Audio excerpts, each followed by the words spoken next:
Well, this is the darndest thing. On some psychic level, Jimmy and Chuck appear to be trading places. Jimmy used to be the life-loving extrovert. Chuck was the bitter shut-in. Now, look at them. Jimmy spends much of this week's episode seething about his fortunes and in pain that leaves him, literally, flat on his back. Meantime, Chuck is blossoming. He is grappling with the reality that the illness that turned him into a recluse is psychosomatic. And as he looks ahead to life after Mylar line jackets, he is planning, can you believe this? A party.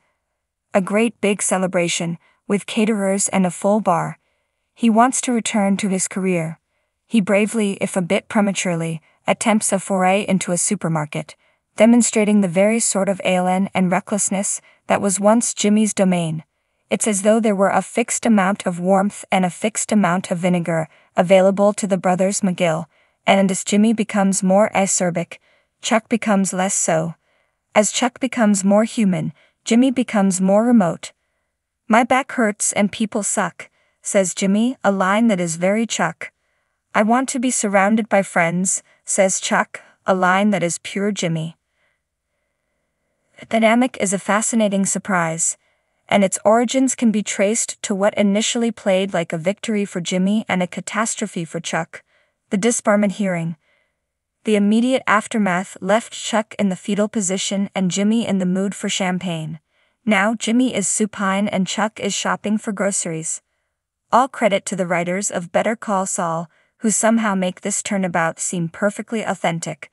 They plant the seed in an otherwise confounding flashback opener, in which Jimmy breaks into the ruins of his parents' corner store with his old con artist wingman, Marco Pasternak, Mel Rodriguez. Jimmy's monologue is mostly about his father's being a pushover, a sucker for a sob story. But we already knew that about McGill Sr. What's more important is the rage and pity Jimmy's father inspired, which we see here in its rawest form yet.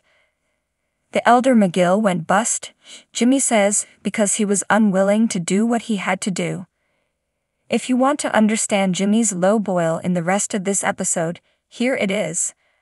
As he struggles to earn a living without a law license, he frets he's doomed to penury, just like his dad. For her part, Kim is still coping with guilt.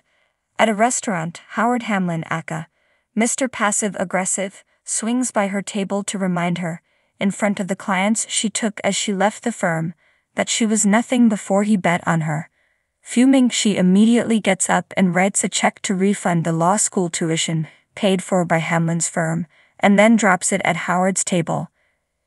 It's hard to imagine that she believed Howard would cash that check, and it's hard to imagine that she means it when she suggests, in a parting aperçu by a valet stand, that Hamlin had endangered his clients by keeping the mentally unstable Chuck on the payroll. Editor's picks. How rhubarb conquered Germany. Then the world. Notre Dame rises again. In Lego. After 100 years of pizza, the future of Totano's is in question. Kim has a conscience and this is her fumbling effort to appease it. We know she is chagrined by what she did to Chuck at that disbarment hearing, because she said so in the last episode. Damaging the reputation of the firm that launched her must rankle her as well. The rule in most television dramas is that the person with the moral high ground gets the last word. Sometimes that happens in Better Call Saul. Often it does not, which is great. Just because Kim fires off a pretty good parting shot in this little showdown, doesn't mean she's won this argument. On the subject of conscience, Mike's leads him to some desert scrub, where he searches for what turns out to be a body.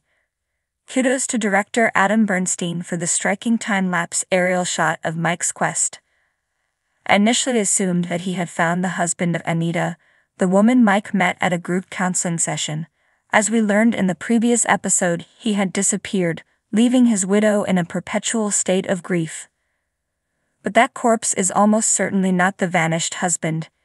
It seems likely that Mike learned the whereabouts of the body from Nato in their conversation in the previous episode about killing Hector Salamanca, the end of which we never heard.